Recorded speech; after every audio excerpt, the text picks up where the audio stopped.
very good morning to all of you. A very good morning to all of you. In this class, I am going to start with another important topic of chapter Biotechnology, Principles and Processes. In this chapter, actually we was discussing about the tools of recombinant DNA technology, in which we have discussed about the restriction enzyme, in which we have discussed about example palindromic sequence, restriction, endonuclease, isonuclease type of. Now in this class we are going to discuss about the cloning vector, another tool of recombinant DNA technology. So students, what is cloning vector? We use generally that type of cloning vector through which we synthesize more number of copies of our desired DNA. More number of copies of desired DNA is required for cloning our desired gene, for making a GM plant or GM organism. So that's why it is important to use of cloning vector which produce more than one copies. Now in this line it is given that that plasmid and bacteriophage have ability to replicate within bacterial cell independently, so of control of chromosomal DNA. That's why the bacteriophage produce high number of their genetic material per cell. Normally a plasmid when undergoes in the replication, they produce 1 or 2 copies, but most of the plasmid forms about 15 to 100 number of copies. That's why we in the biotechnology, if we use the bacteriophage or the plasmid, so they can produce more copy of our desired DNA. So now bacteriophages, because of their high number per cell, have very high copy number of their genome within the bacterial cell. So that's why if we use the bacteriophage, so we can increase our number of genetic material or genome, also increase in the number of plasmid, will increase in the bacterial cell also. In a single bacteria we can form 15 to 100 number of copies of our desired DNA. And if we talk about the bacteriophage also increase the number of DNA, also increase the number of our desired DNA. Now here, if we are able to link an alien piece of DNA with bacteriophage or plasmid, we can multiply its number equally to the copies of plasmid or bacteriophage. That's why in the biotechnology we are using the E. coli bacteria, also bacteriophages.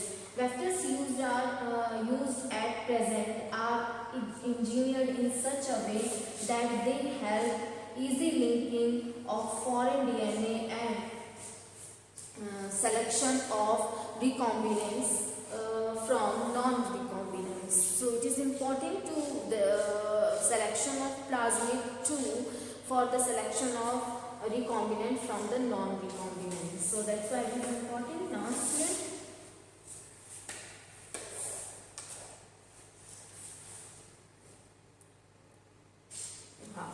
here, in this line, the following features should be required in the cloning vector. These following features are: origin of replication is important, that is ORI. What is the origin of replication?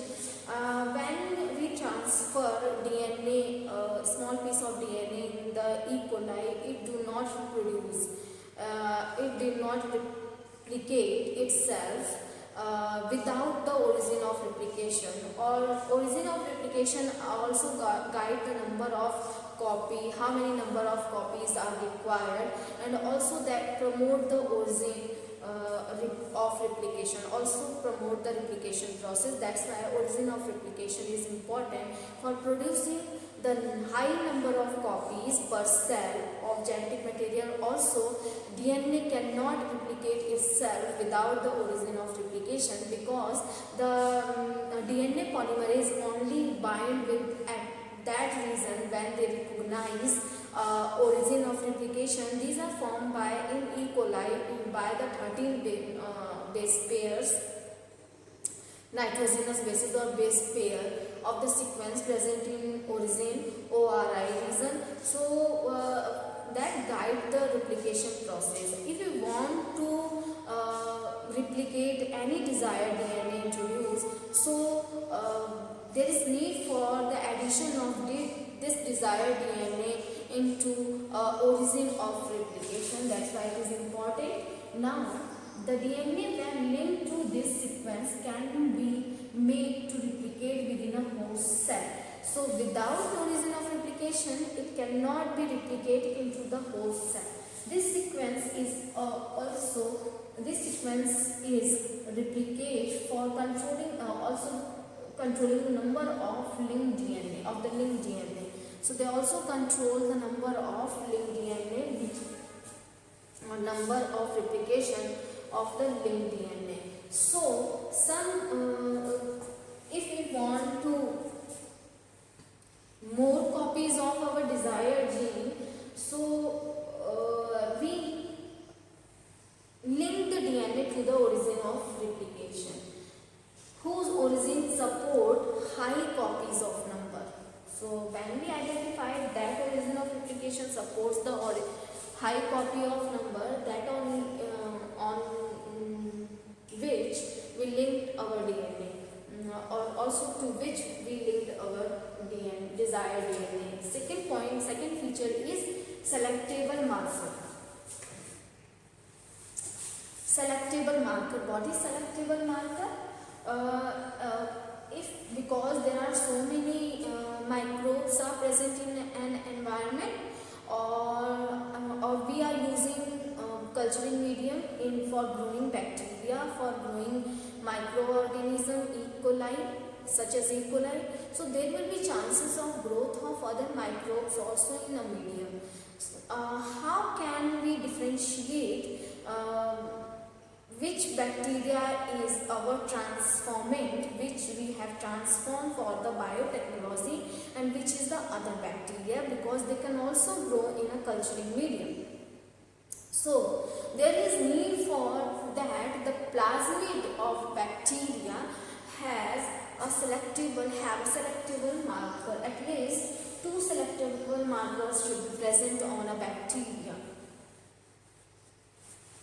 2 selectable markers should be present on bacteria, so that when we when we introduce any desired DNA at a site of a selectable marker, so still they have one selectable marker, so that we can isolate or differentiate the transformant from the non-transformant.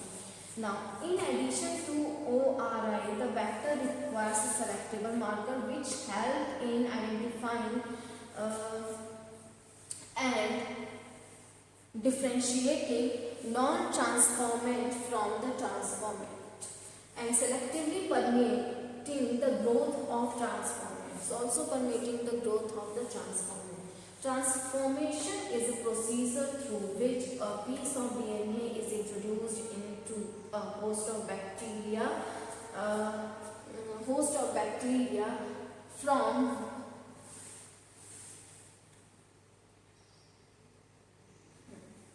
and the process is subsequent from which the DNA is introduced into the bacteria. It is clear to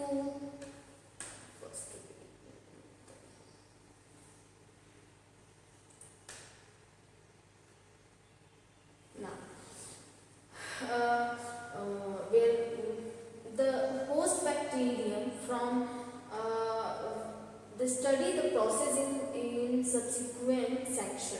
So normally the genes encoding antibiotics such as ampicillin, chloramphenicol, tetracycline, or chiamycin, etc. are considered as useful selectable markers for E. coli. The normal E. coli cell do not carry resistance against any of the antibiotic. Normal E. coli do not carry resistance for any of the antibiotics. So we need here is need for the addition of selectable markers for identifying the transformant from non-transformant. For example, here is the example of PBR332, which have two restriction or recognition site at which the selectable markers are present, consist of ampicillin resistant gene and tetracycline resistant gene. So also they have the recognition site. Here the cloning site is important. In order to link the alien DNA, the vector need to have very few preferable single recognition sites. For example, if they have more than one for example, all these such red mark shows the recognition site. So endonuclease work on that or cut the 3 fragments of the plasmid. But there is no need for the cut of 3 fragments of cut the plasmid into 3 fragments because we cannot ligate all the fragments, or we cannot ligate the DNA, desired DNA at 3 regions. Only one desired DNA can be introduced into the vector DNA for preparation of one type of product. So that's why there is need for the very fewer number of restriction site or cloning site should be present on vector DNA. So this is the example of vector DNA which shows the PBR322 which shows two antibiotic resistant gene. The recognition site for the commonly used restriction enzymes, presence of more than one recognition site within a fragment within a vector will generate several fragments. So it is given that generate several fragments. The ligation of alien DNA is carried out at a restriction site present in one of the 2 antibiotic resistant genes. So here is in the PBR32, these are the 2 regions where the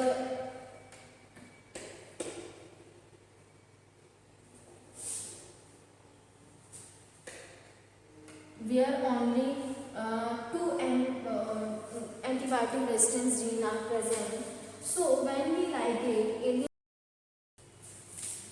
now next is how we can introduce the alien piece of DNA into the vector DNA. So for choosing the vector plasmid, we have to understand about the importance of restriction site or restriction enzyme also, because for survival or for the differentiation in between the transformants and non-transformant, it is necessary. Now in the given line it is given that for example you can ligate a foreign DNA at a bound first site of tetracycline resistant gene in the vector PBR322. In the vector plasmid PBR322, here it is given. If we want to ligate an alien piece of DNA, so we use the bound H, BN bound H first restriction enzyme for the isolation, for the fragmentation or isolate a particular DNA so that we ligate our desired DNA at the site of tetracycline resistant gene. If the tetracycline resistant gene isolated from the plasmid from the vector plasmid. So the transformant which has such type of cloning vector do not survive in the presence of cycline, tetracycline, because they don't have restraint gene, antibiotic restraint gene for the tetracycline. That's why it is important to understand how we use the differentiate transformant and non-transformant from each other. Then if we are using the bar match first, so we have to use ampicillin in a medium, because our transformant have the ampicillin resistant gene only. Ampicillin resistant gene only. So that's why it is denoted here. The example is related with the ampicillin resistant gene.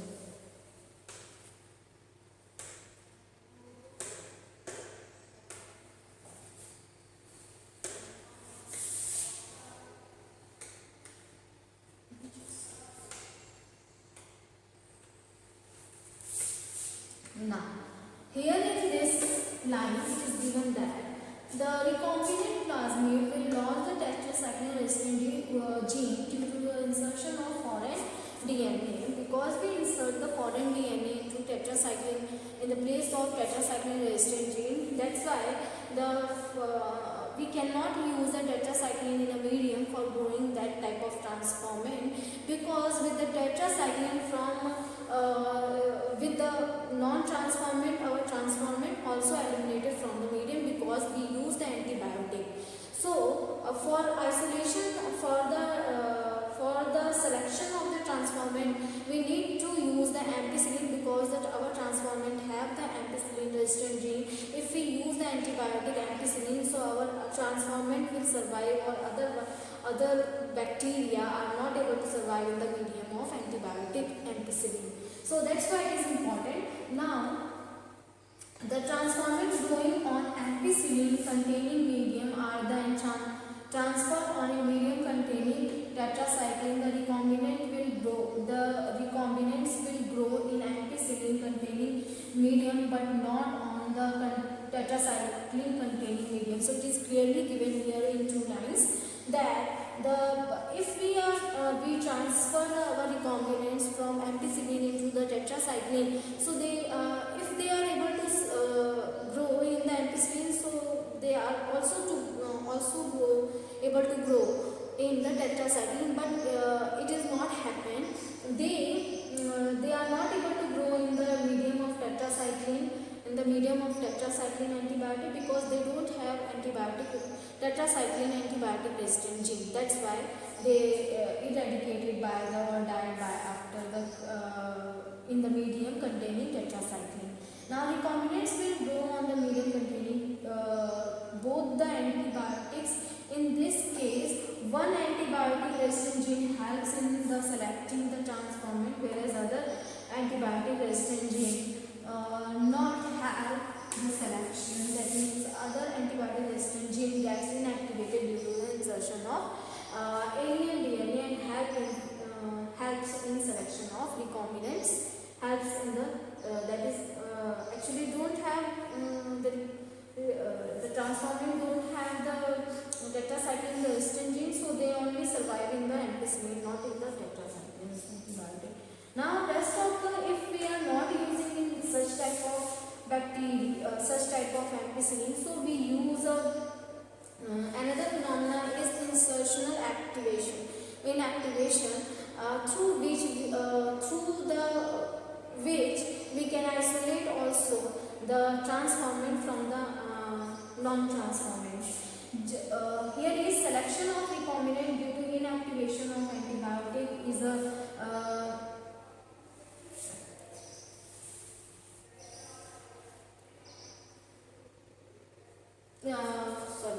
Ambassan procedure, because it requires simultaneous plating on 2 plates having different antibiotics. So simultaneous plating of 2 different plates have different antibiotics. So if we are not able to use such type of plating, so we use the insertional activation. The result into inactivation of the enzyme. So what is this? Therefore, alternative selectable markers have been developed which differentiate recombinants from non-recombinant on the basis of their ability to produce color in the presence of chromosome substance. In this recombinants, DNA inserted within the existing sequence of an enzyme beta galactosidase. Or when we introduce our desired DNA or alien piece of DNA in a place of beta galactosidase enzyme, so our DNA inactivate genes for beta galactosidase. So that type of transformant do not synthesize beta galactosidase. Those transformants which synthesize the beta galactosidase produce blue color in the presence of probe or when we do autoradiography, or simply actually not autoradiography, when we observe that type of bacteria, because they are chromogenic, they produce blue color. So non-transformant produce blue color, whereas transformants not produce blue color because their insertional inactivation done by the addition of alien piece of DNA into the genes of beta galactosidase. So here is this result into the inactivation of enzyme, which is referred to as insertional inactivation. The presence of a chromosome substance gene substrate gives blue color colonies if the plasmid in the bacteria does not have an presence of insert result into the insertional inactivation of the beta galactosidase, and the colonies do not produce any color. If there is non-transformant, so they produce blue color, whereas transformants do not produce any blue color. So the lines are saying that. So this paragraph is completed. Now next is the vector for cloning gene in plants or animals. So what are the vector for cloning gene in plants and animals? We will discuss in next class. So student, here is overall about the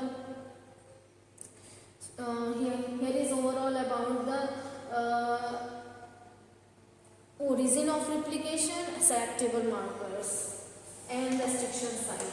So let us revise our today's class content. So what we have discussed in today's class, the following: why we use cloning vector? Because we can obtain multiple copies of our desired gene. There are some properties of cloning vector should be there. That is origin of replication. If origin of replication is present in a vector DNA, then that only allows the replication of our desired DNA, because our desired DNA do not itself undergoes in the replication without the origin of replication. That's why there is, if we introduce our DNA into such a vector that have origin of replication, that permit several multiple copies of DNA we obtain, desired DNA we obtain in the single E. That's why we require origin of replication. Another is selectable markers. Selectable markers should be present on the vector because they help in the differentiation of transformant and non-transformant. Because in a medium, non-transformants also grow in a medium because we are using culturing medium. So lots of bacteria, fungi, and other microorganisms are present in a medium, or there will be possibility of the